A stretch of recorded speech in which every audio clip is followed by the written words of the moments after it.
Hello, everyone, and welcome to this week's Red Zone. My name is George. This week, I will be presenting a feature within RedCap called SurveyQ. Before I do, I kind of just want to explain what the SurveyQ function is. I think there could be some confusion between the SurveyQ and Survey Auto Continue. So, SurveyQ is going to be a feature, a lot of them similar to the eConsent and everything. You're going to be able to find that in your project setup. Want to enable your survey, going back to the designer, you're going to have all of your survey options enabled. Today, as I mentioned, we're going to go over this, kind of give you a little brief, kind of little background what SurveyQ does. It pretty much can help you complete and help actually direct your participants as they're completing their surveys to the next one. It also, you can set up conditional logic, very similar to your survey auto continue. You could have it just direct. So once you've completed a survey, you can have the next one start, or you can have a combination of both automatically start based on a condition logic. It's a very, I think, an easy way to set things up.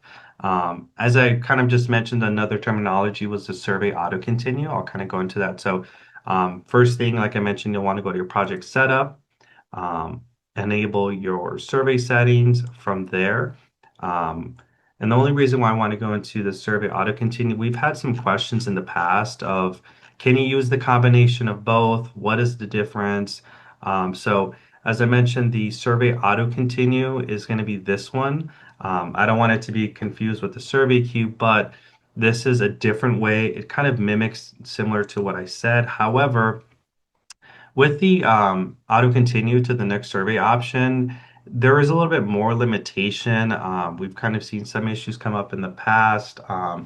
The survey auto continue is also going to direct your participants to the next survey based on the conditional logic. However, one thing to know with this is it's all based on the specific instrument you go into. Um, that kind of just is a quick little summary of what that is. One thing, as I mentioned in the past, is you cannot use the combination of both. So I cannot have survey queue enabled, and then on top of that, go into survey settings and then also enable the survey auto continue. That is a question we've had in the past. And if you do have both of those enabled, RedCap will conflict with one another and not sure which one it should pull from. So just make sure if you are, you just only go with one option. But today's primary focus is going to be the survey queue. Um, as I mentioned, the survey queue is the best way I can describe, when people ask me, well, what's the difference between the survey auto continue and your survey queue? The survey auto continue, you can look at it as RedCap is asking, okay, where should your participant go next? Versus the survey queue, that's going to be saying, okay, which survey should this participant be able to access? So I think a better way to look at this. You can set up a lot more customizations. I think it creates a nice little flow chart as you can look at it for doing that. The next thing I want to go into is if we go into our edit survey queue, this tell me more has a lot of good information. I'm not going to spend a lot of time kind of breaking this down, but with a lot of features within RedCap, there's obviously some caveat or limitations. That being that the survey queue logic, it's going to evaluate every worker and not within the context of the current event or the repeating instance. So again, because of those things, you cannot use any smart variables. And those smart variables are going to be using any current, next, or previous instance.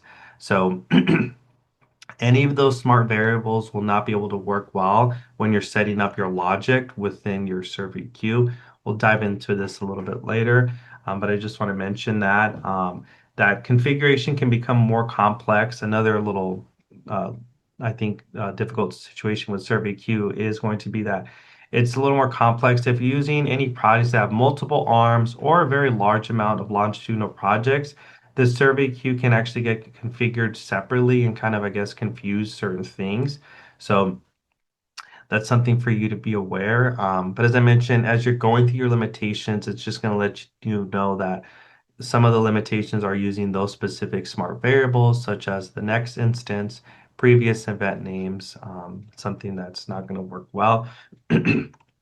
Another thing to notate, before I go back to another section is if you enable this, keep the survey hidden from the participants, it's going to enable it for both links, meaning this.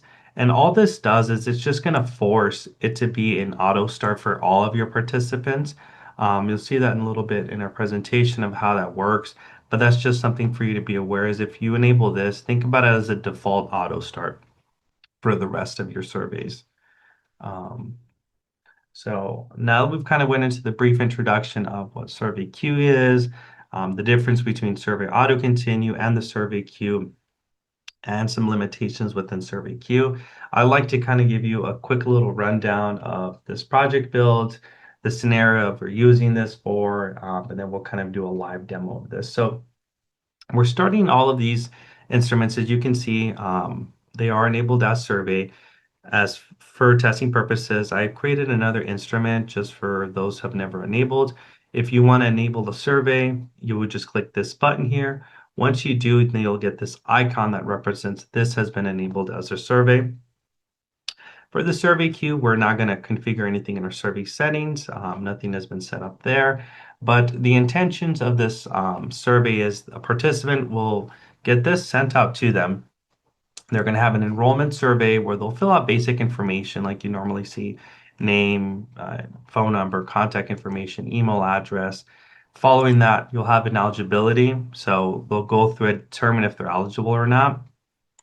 If they hit an eligibility score of 1, they're eligible with the intention then to continue my next few surveys that I have.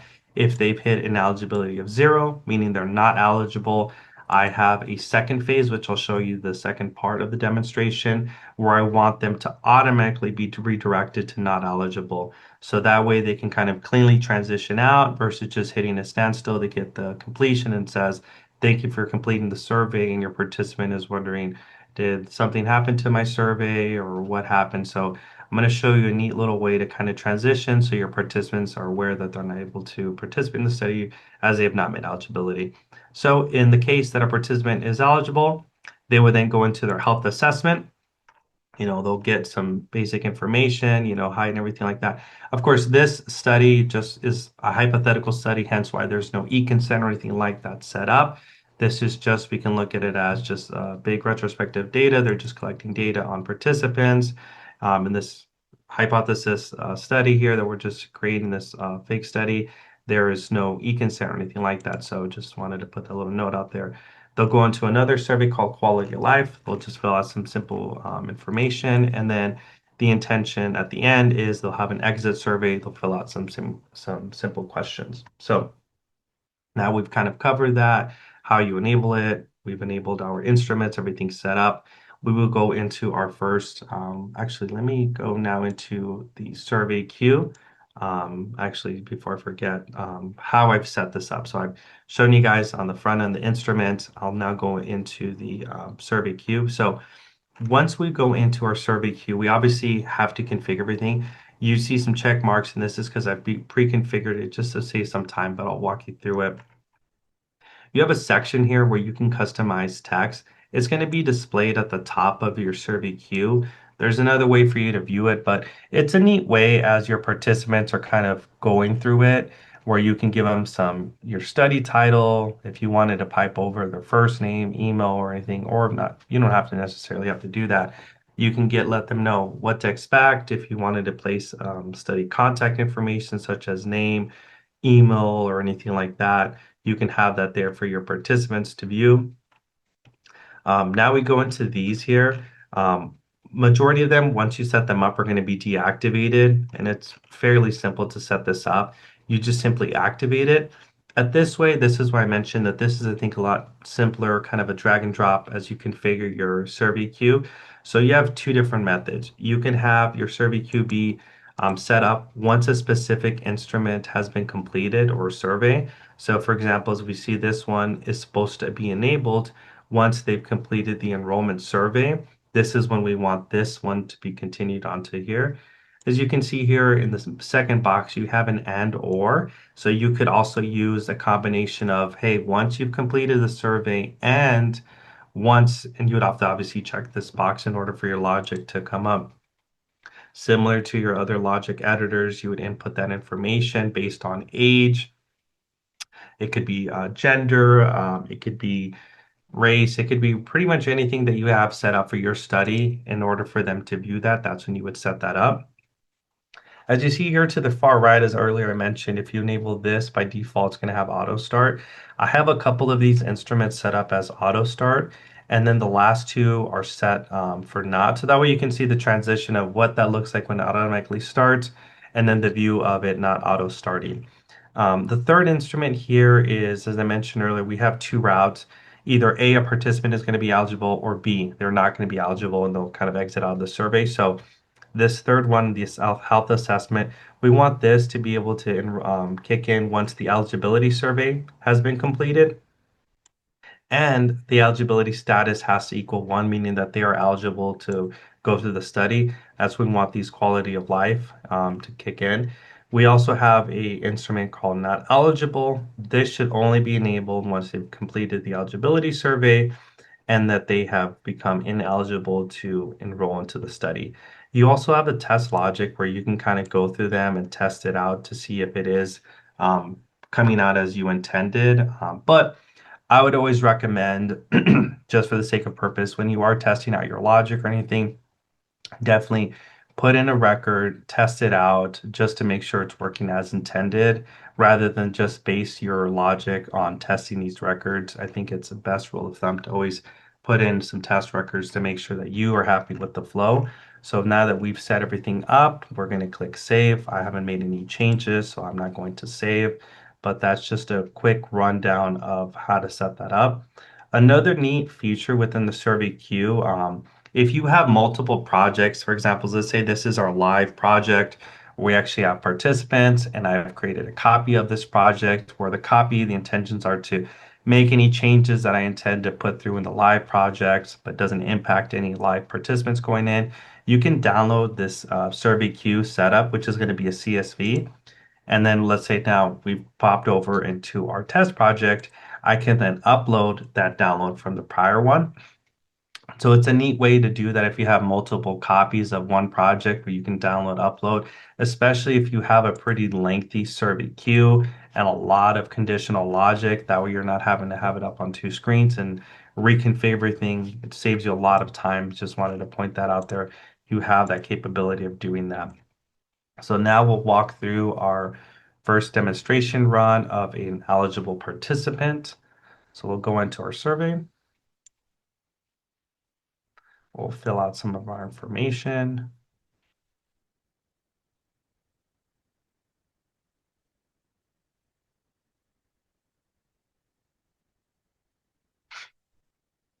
Now we're in eligibility section. A couple things I just want to notate. These here, kind of just ignore them. Since I am an administrator, we have access to those. But if you click on the survey queue, not sure if you recall earlier in the survey queue setup, you can kind of customize your description where you can put your study information. It's going to pipe over that first name. And then if you wanted to set up any study contact or any information like that, it's going to all come in through the survey queue. Another thing I want to mention, the second survey, as you notice, as it automatically turned on to the next survey, that's what the auto start enabled. Our next one will do the same thing, but it just simply just shows you, okay, this is the next one. Since it auto starts, it's not going to give me this. Similar to other surveys, if participants need to leave or anything like that, they have the capability of copying this where they can get the survey queue, or it can get sent over to their email address where they can have this and return to it later. So just something for you guys to be aware. So we're going through eligibility right now to be an eligible participant. I have that just there just as a reminder as we're going through these. Quickly fill this information out.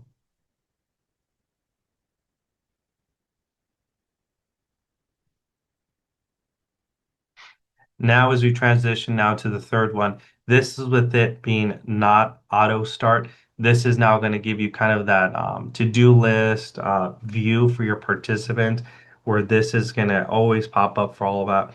They'll still have the option to kind of send this out, but they can kind of quickly see what they have to be completed. This has been done. So now we're going to go into our next survey, our quality of life. I'll quickly kind of just fill this in. And then the last one here has also been enabled to not auto start. And we'll begin the survey as our exit survey. We'll submit it. And then as we can see, everything has been completed. This is something that the survey queue offers. And then you can close it out. So that was a little demo of what a participant that was eligible to go through. Now I will open up another one. Now we're going to go through a participant that is not eligible.